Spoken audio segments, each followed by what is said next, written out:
그들은 지구상에서 가장 위험한 물체를 가두기 위해 17억 달러짜리 강철 무덤을 만들었습니다. 100년간 안전을 보장할 것으로 예상됐지만 문제가 있습니다.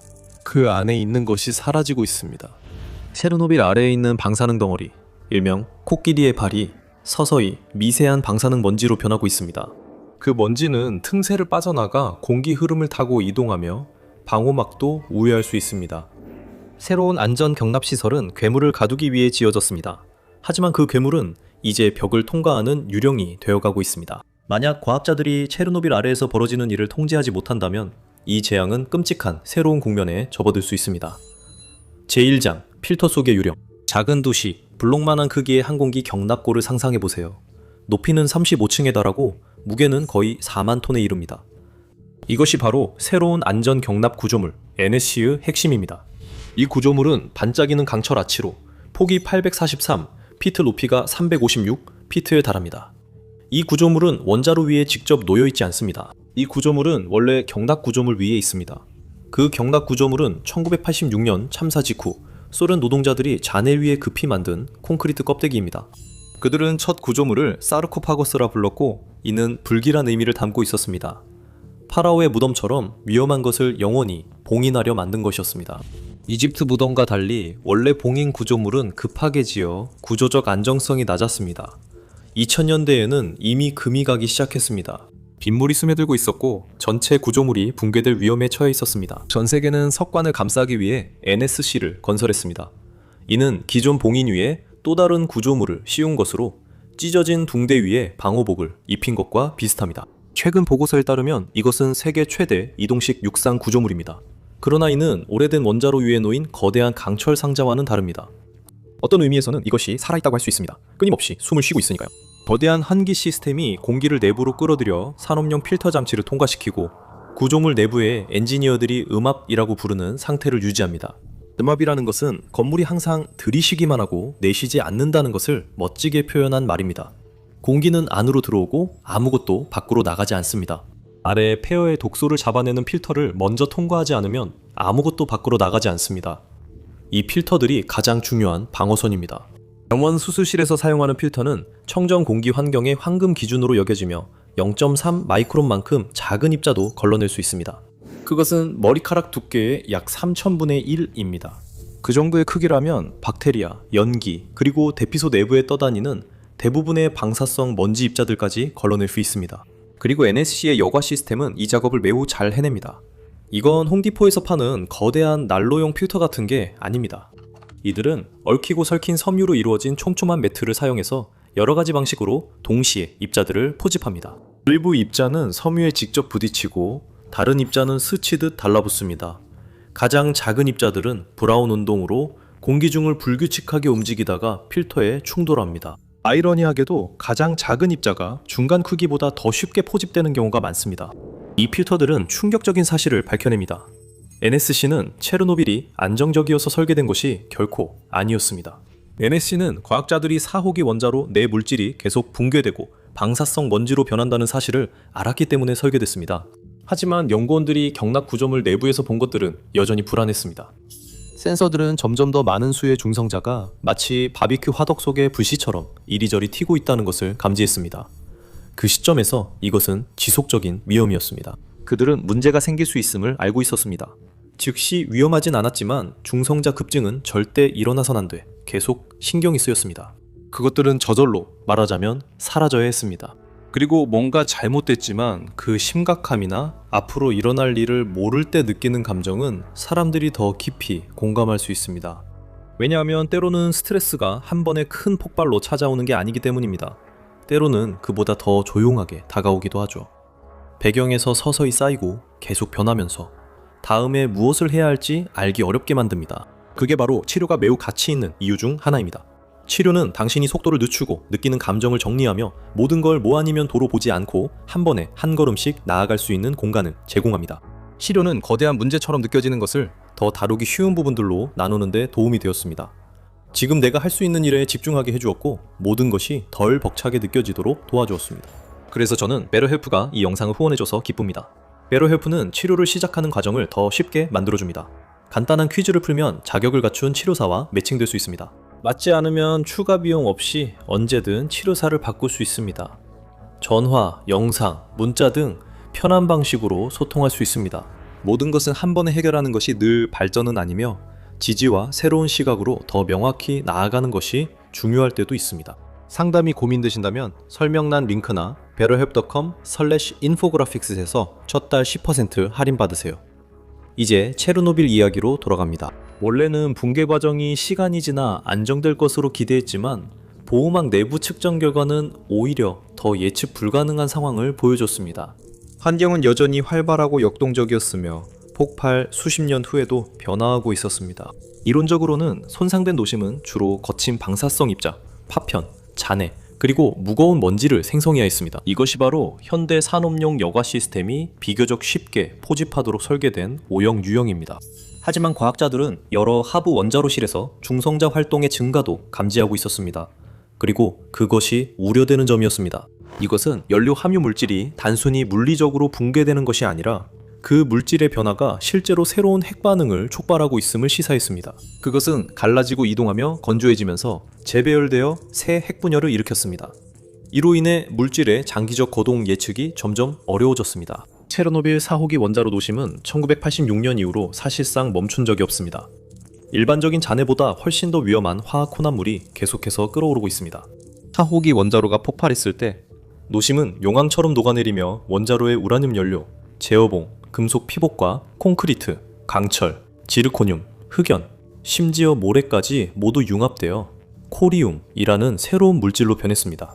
섭씨 2760도, 화씨 5000도 이상의 온도에 달했던 코리움 덩어리는 아래로 흘러내리며 굳어져 종유석과 석순, 그리고 용암 흐름의 형태가 되었고 과학자들은 이를 연료 함유 물질, 즉 FCM이라고 부릅니다. 이들은 여전히 원자로 우라늄의 약 95%를 포함하고 있습니다. 적절한 조건이 갖춰지면 그 덩어리는 체르노빌이 다시는 해서는 안 될 한 가지, 즉 핵반응을 다시 지속할 수도 있습니다. 2021년 과학자들은 이러한 FCM들이 활발히 분해되고 있으며 방사성 먼지를 생성해 원래의 석간을 해체하려던 계획을 복잡하게 만들고 있다는 여러 보고서를 발표했습니다. 오늘날 그 형성물들 중에서 가장 유명한 코끼리의 발은 대체로 단단하게 압축된 모래와 비슷한 상태입니다. NSC는 설계된 대로 정확히 제 역할을 하고 있습니다. 입자들이 밖으로 나가지 않도록 막고 있죠. 문제는 안에 있는 물질이 설계가 가정한 방식대로 더는 거동하지 않는다는 점입니다. 격리 구조물 내부에 변화가 생긴 것입니다. 그게 우리가 풀어야 할 실마리입니다. 그 실마리가 어디로 이어지는지 알기 위해 모든 것이 시작된 그 밤으로 돌아가야 합니다. 또 그 밤에 관한 이야기엔 늘 뭔가 빠졌을 수 있음을 인정해야 합니다. 제2장 첫 번째, 폭발의 본질. 오전 1시 23분, 1986년 4월 26일 4호 원자로에서는 전혀 평범하지 않은 정례 안전시험이 진행되고 있었습니다. 정전이 발생했을 때 어떤 일이 일어나는지 확인하기 위해 원자로를 불안정한 상태로 밀어넣고 있었습니다. 소련의 운영자들은 경보음과 무시명령, 그리고 이미 제멋대로 움직이고 있는 원자로를 다루고 있었습니다. 곧 전력이 너무 낮아졌다가 너무 빠르게 치솟았습니다. 공식적인 이야기에 따르면 그 다음에 일어난 일은 단순했습니다. 원자로 내부의 물이 급격히 증기로 변하며 압력이 쌓였고 결국 1000톤 덮개가 샴페인 코르크처럼 날아갔습니다. 노심이 노출되면서 흑연이 발화했고 그 후 화재는 10일 동안 계속되었습니다. 이것이 소련이 세계에 알린 버전입니다. 교과서에도 나와 있습니다. 그게 정설입니다. 하지만 문제가 있습니다. 다른 곳 약 620마일 떨어진 러시아의 체레포베츠시에서 과학자들은 공기 중에서 이상한 것을 감지하고 있었습니다. 바로 방사성 크세논 가스였습니다. 크세논은 아무 이유 없이 나타나는 것이 아닙니다. 그것은 핵 분열 생성물로 독특한 흔적, 이를테면 지문 같은 표식을 남깁니다. 그리고 이 지문은 공식 이야기와 달랐습니다. 그들이 발견한 이 특정한 크세논 동위원소의 조합은 손상된 원자로가 천천히 붕괴되는 상황과는 일치하지 않았습니다. 이것은 훨씬 더 격렬한 무언가, 즉 폭발 순간에 일어난 강렬한 핵분열을 가리키고 있었습니다. 스웨덴 물리학자 라르스 에릭드 게르는 수십 년 후 이 문제를 조사했습니다.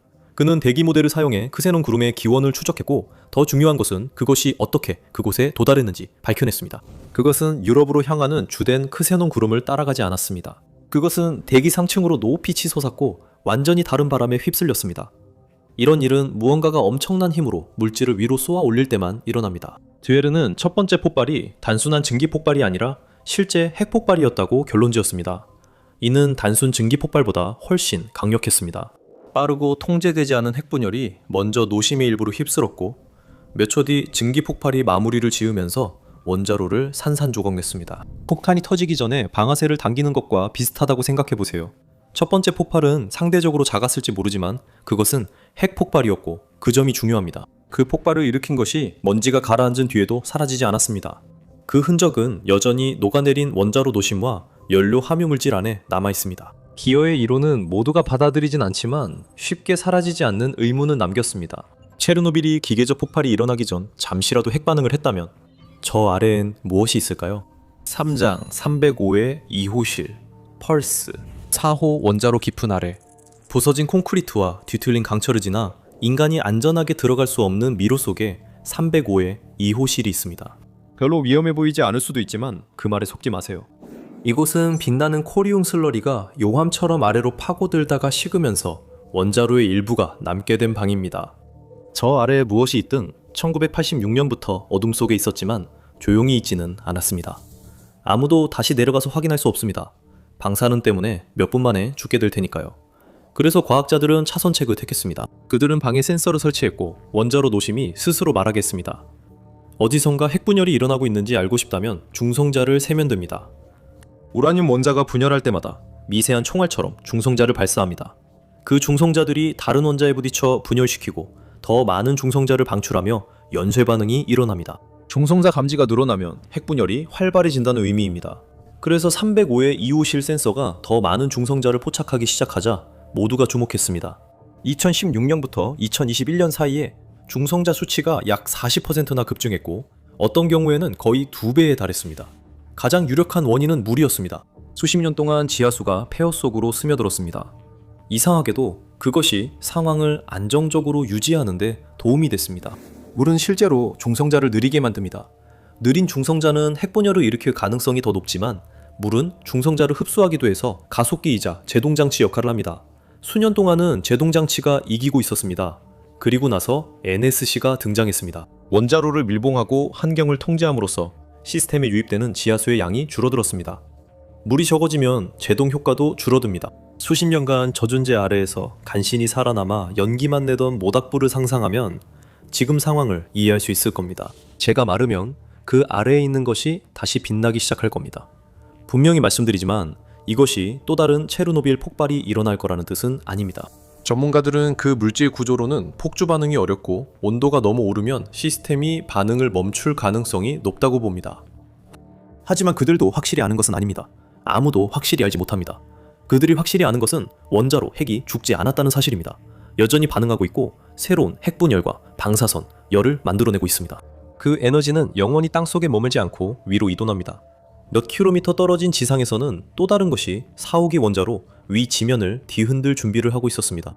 아래에서 무엇이 깨어나고 있는지 전혀 모른 채로 말이죠. 4장 붉은 숲의 이상현상. 4호기 원자로에서 몇 마일 떨어진 곳에 존재해서는 안 될 숲이 있습니다. 그 이유는 1986년에 그 숲이 죽었다고 알려져 있기 때문입니다. 방사능이 너무 강하게 닿아서 소나무들이 하룻밤 사이에 녹슨 주황색, 붉은색으로 변했습니다. 그리고 그 자리에서 쓰러졌습니다. 불도저가 와서 많은 나무를 묶고 나머지는 썩게 뒀습니다. 사람들은 그곳을 붉은 숲이라 불렀고 지금은 평범해 보입니다. 겉보기엔 나무가 다시 자라고 새들이 숲을 날며 바람도 다른 숲처럼 가지 사이로 불어옵니다. 하지만 땅속으로 들어가면 그 숲은 훨씬 더 음산한 뿌리를 드러냅니다. 거의 50년 가까이 그 흙은 체르노빌이 공중에 뿌린 모든 것을 조용히 흡수해왔습니다. 그 안에는 방사성 먼지, 비와 바람에 의해 운반된 낙진 이오나이자, 그리고 격렬한 폭발이 환경에 반복적으로 퍼뜨린 모든 것들이 포함되어 있습니다. 층층이 쌓여 이곳은 여전히 지구상에서 가장 오염된 장소 중 하나로 남아 있습니다. 그리고 2022년 2월 러시아 탱크들이 그곳을 그대로 지나갔습니다. 푸틴의 장갑부대는 우크라이나를 침공하기 위한 그의 특별 군사작전의 일부로 배제구역을 가로질러 키이우를 향해 진격했습니다. 무거운 궤도 차량들이 토양을 휘저으며 파고, 갈고 수십 년간 쌓인 방사성 물질을 공중으로 날려보냈습니다. 현지 발전소 직원들은 그저 지켜볼 수밖에 없었고 그들의 센서가 반응하기 시작했습니다. 방사선 모니터가 급격한 수치 상승을 보고하기 시작했습니다. 일부 관측소에서 감마서 수치가 평소보다 20, 30배 높게 기록되어 이는 결코 미묘한 변화가 아닙니다. 하지만 과학자들이 다시 돌아가 데이터를 면밀히 살펴보았을 때 그 패턴은 이해가 되지 않았습니다. 군사 호송대에서 멀리 떨어진 일부 센서는 급격한 상승을 보였지만 더 가까이에 있는 센서들은 그렇지 않았습니다. 2023년 한 연구는 이러한 측정값을 분석해 먼지 이론을 반박했습니다. 센서들은 도로에서 멀리 떨어진 곳에서도 급격한 상승을 기록했습니다. 즉, 탱크가 해당 지역에서 방사성 먼지를 발생시켰지만 그 먼지가 센서의 큰 급등을 유발하진 않았습니다. 그들의 전자전 무기가 네트워크를 교란시켰을 가능성이 높습니다. 그럼에도 불구하고 토양의 화학적 독성은 실제로 더 악화되고 있습니다. 1986년 당시 낙진에는 플루토늄 241이라는 방사성 동위원소가 포함되어 있었습니다. 이 물질은 영원히 남아있지 않습니다. 실제로 비교적 빠르게 붕괴됩니다. 문제는 그것이 붕괴될 때 무엇으로 변하느냐입니다. 그리고 마그네슘 241은 더 오래 지속되고 더 끈질기며 어떤 면에서는 알파 방사선을 방출하기 때문에 더 위험할 수 있습니다. 공기 중에서는 멀리 이동하지 않지만 몸 안에 들어가면 에너지를 바로 세포에 쏟아붓습니다. 폐 조직이나 뼈, 어디에 정착하든 계속 방사선을 쏘며 더 해로운 물질로 변하게 됩니다. 2022년에 그 전차들이 날려버린 것은 1986년에 떨어졌던 것과는 다른 물질이었습니다. 훨씬 더 독성이 강하고 정제된 것이었죠. 그리고 붉은 숲에 있는 모든 것이 지표면이나 공기 중에만 머무르는 것은 아닙니다. 일부는 토양을 통해 아래로 스며들어 원자로 아래의 지하수 공간으로 들어갑니다. 바로 그 공간에서 305의 2호실이 다시 활동 징후를 보이고 있습니다. 5장, 보이지 않는 고속도로. 지금까지 우리가 이야기한 모든 것들, 방사능, 먼지, 용융연료, 이 모든 것이 통제되고 있는 것처럼 보였습니다. 하지만 출입금지구역 아래에는 지하강에 숨겨진 시스템과 대수층이라고 불리는 물을 머금은 암석과 토양의 층이 있습니다. 비가 내리면 그 빗물은 땅속으로 스며듭니다. 그 물은 대수층을 따라 천천히 이동하여 결국 드니프로 강까지 흘러가게 됩니다. 이 강은 300만 명이 사는 키이우와 그 지역의 수천만 명에게 주요한 수원입니다. 1986년에 체르노빌에서 나온 것이 시스템에 들어가는지 묻는다면 과학자들은 안심시키는 답을 내놓았을 것입니다. 그 부지 아래에는 두꺼운 점토층이 있습니다. 점토는 밀도가 높고 끈적거립니다. 사실상 거의 물이 스며들지 않죠. 그들은 어떤 것이든 그 점토 장벽에 닿으면 완전히 멈추거나 최소한 아주 천천히 움직여서 방사능이 중요한 곳에 도달하기 훨씬 전에 사라질 것이라고 기대했습니다. 하지만 조사 결과 원래 모델이 체르노빌 점토가 실제로 단단하지 않다는 점을 인식하지 못한 것이 큰 문제였습니다. 그 점토에는 균열이 가득했고 물이 스며들 수 있는 작은 통로들이 얽혀 있었습니다. 그 균열을 따라 흐르는 물에는 미세한 입자들도 함께 실려갔습니다. 과학자들은 이를 콜로이드라 불렀으며 물에 떠있는 작은 입자들이었습니다. 침전되기엔 작고 무시하기엔 큽니다. 중요한 건 방사성 원소들이 이 콜로이드를 매우 좋아한다는 점입니다. 예를 들어 플루토늄은 원래 토양에 고정되어 거의 움직이지 않아야 했습니다. 하지만 이 경우 플루토늄이 작은 입자에 붙어 물과 함께 이동하기 시작했습니다. 플루토늄은 균열로 빠져나가 자연장벽을 우회하며 누구도 예상하지 못한 만큼 더 멀리, 더 빠르게 이동했습니다. 기존 안전 모델은 오염이 흙 속에서 천천히 이동한다고 봤습니다. 하지만 그들이 발견한 것은 물을 따라 형성된 고속도로였으며 그 범위는 사실상 측정 불가능했습니다. 2022년에 발표된 장기 연구에 따르면 세슘, 스트론튬, 심지어 플루토늄과 같은 방사성 원소들이 이미 체르노빌 지하수에 존재하고 있음이 확인되었습니다. 이 시스템은 시간이 지남에 따라 방사성 물질을 희석시키고 이동 속도를 늦추긴 하지만 그 이동 메커니즘은 우리가 생각했던 것보다 훨씬 더 복잡합니다. 격리는 효과가 있었지만 우리가 예상했던 방식과는 달랐습니다. 이 시스템은 깊은 대수층과 지역 지지를 통해 외부로 연결되어 유럽에서 가장 큰 인구 중 하나에 물을 공급하는 동일한 유역으로 흘러들어갑니다. 이 모든 것은 한 곳, 즉 원천으로 다시 연결됩니다. 그곳에서는 원자로 내부의 무언가가 아직 살아있고 원래 의도된 대로 작동하지 않는 물질을 계속 만들어내고 있습니다. 6장 석관 신화. 이 시점에서 체르노빌의 원자로 핵이 죽은 물체처럼 행동하지 않는다는 것은 분명합니다. NLC의 논리는 단지 시간을 벌기 위한 것이었습니다. 임시 조치로 100년간 유지될 대피소를 설계해 엔지니어들이 폐허를 해체할 수 있게 했습니다. 하지만 이는 핵 반응이 끝났다는 한 가지 가정에만 근거했습니다. 공정하게 보자면 NSC는 훌륭하게 작동하고 있습니다. 강철 아치 구조는 견고하고 환기 시스템도 잘 작동하며 여과 시스템 역시 사양에 맞게 정확하게 운영되고 있습니다. 공학적으로는 아무런 문제가 없습니다. 문제는 엔지니어들이 이 구조물을 휴면 중이며 붕괴 중인 원자로용으로 설계했다는 점입니다. 체르노빌은 매뉴얼을 읽지 않았습니다. NSC는 움직이지 않는 고체 덩어리에서 방사성 먼지 유출을 막기 위해 지어졌습니다. 과학자들은 점점 더 불안정한 방사성 유리, 괴물 같은 것을 다루고 있습니다. 이 괴물은 계속 무너지고 움직이며 때때로 지하에서 핵분열이 아직 일어날 수 있다는 신호를 보냅니다. 이는 결코 이상적인 상황이 아니며 이것이 바로 여기의 이야기입니다. 중성자 급증, 지하수 오염, 이상한 에어로졸 입자들, 이 모든 것들은 원자로 코어 내부에서 실제로 무언가가 일어나고 있다는 증상과 증거입니다. 코어가 정말 불활성이고 원래 모델이 맞았다면 이런 신호는 사라져야 했지만 40년이 지난 지금도 신호는 진화하거나 때로 강해지고 있습니다. 그래서 과학자들은 다시 원점으로 돌아가 4호 원자로의 용융된 잔해를 조사했습니다. 그들이 발견한 것은 단순한 오염보다 더 심각한 것이었습니다. 7장 붕괴하는 발. 결국 우리는 코끼리의 발로 돌아오게 됩니다. 시간이 지나도 이것은 인류가 만든 가장 치명적인 물체 중 하나로 남아있습니다. 그것의 사진을 보면 그냥 바위, 거대한 방사능 바위라고 생각하기 쉽지만 사실 그것은 정말로 방사성 유리입니다. 그리고 그것은 무섭도록 중요한 차이점입니다. 1986년으로 돌아가 보면 4호 원자로가 너무 뜨거워져서 원자로 내부의 모든 것이 녹아내려 용암처럼 원자로 건물 안을 흐르는 빛나는 진흙이 되었습니다. 식으면서 가장 유명한 덩어리가 코끼리 발이 되었습니다. 그리고 수년 동안 과학자들은 방사성 동위원소로 가득 찬 우라늄이 풍부한 규산형 유리로 이루어진 이 거대한 검은 덩어리가 대부분 변화가 끝났다고 생각했습니다. 또 다른 잘못된 가정이었죠. 유리는 영구적이지 않고 방사성 유리는 기본적으로 그 안에 원자들에 의해 내부에서부터 파괴되고 있기 때문입니다. 코끼리발 내부에서 일어나는 모든 방사성 붕괴 현상은 알파 입자, 감마선, 베타 붕괴의 형태로 에너지를 방출합니다. 이러한 미세한 미시적 충격들이 수십 년 동안 끊임없이 그 물질을 두들깁니다. 이 에너지는 그 덩어리를 천천히 분쇄할 정도로만 작용하며 급적으로 폭발시키지는 않습니다. 하지만 결합 하나하나, 원자 하나하나씩 그 덩어리는 변해갑니다. 결국에는 무언가가 갈라질 수밖에 없고 그것이 바로 과학자들이 목격하고 있는 현상입니다. 1990년대만 해도 코끼리발은 너무나도 조밀하고 영구적으로 보였기 때문에 과학자들은 분석을 위해 샘플을 떼어내기 위해 철갑탄을 장착한 칼라시니코프 소총을 사용해야 했습니다. 오늘날 과학자들은 일부가 모래처럼 쉽게 부서진다고 말합니다. 평범한 방사성 용암이라 해도 바람직한 상태는 아닙니다.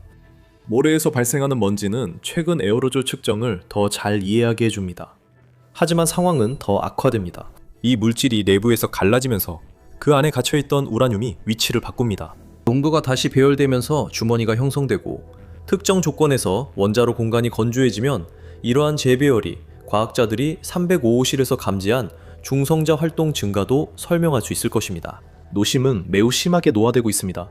마치 유독한 젤리 덩어리가 유럽의 지하수 위에 놓인 채로 천천히 공기 중의 가루로 변해가는 것과 같습니다. 제거 계획은 아직 개발 중입니다.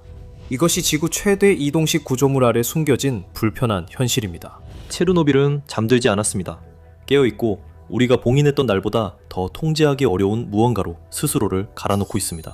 하지만 처음에 왜 이렇게 되었는지 이해하려면 모든 것이 실패했던 그 순간과 저질러졌던 실수들로 돌아가야 합니다. 체르노빌 원전 폭발의 실제 이야기를 시간대별로 다룬 다큐멘터리에서 확인하거나 이 영상을 대신 시청하실 수 있습니다.